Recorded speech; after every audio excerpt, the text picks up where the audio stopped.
My menopause share today is about archetypes and women in menopause.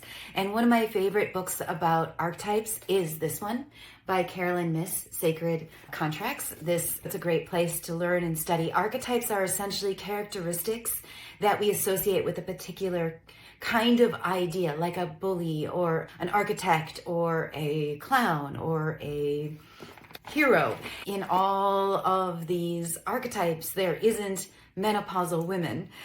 There is the crone, and the crone is part of the triple goddess. So you have the maiden, mother, crone. But crone has a lot of negative connotations in our world, right? Everyone reveres the maiden and the mother, but the crone she's feared. She is seen as an outsider. She is maybe like a hag, right? And these words that we don't like and don't associate and certainly maybe don't want to embody. Now I'm working on embodying my inner crone and my inner hag because this is the archetype of wisdom. It's the archetype of earned wisdom.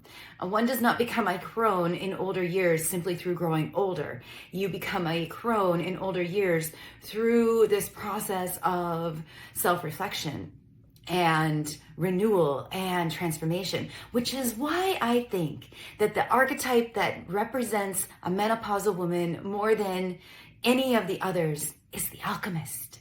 She's the alchemist. She's the one who knows how to turn lead into gold.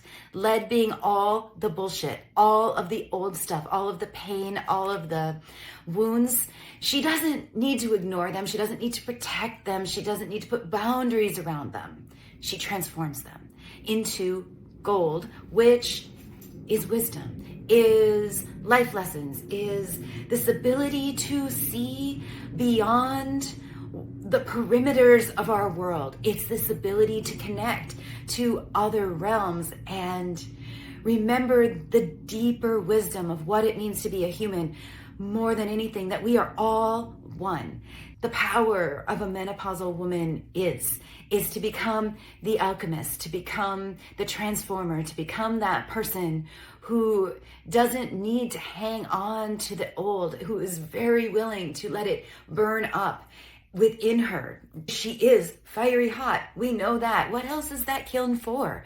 But to burn up the old wounds, the old losses, the old regrets, the old grudges, burn them up and let that release you from all of that obligation, all of the past, so that you can truly be born anew. That is the menopausal woman archetype.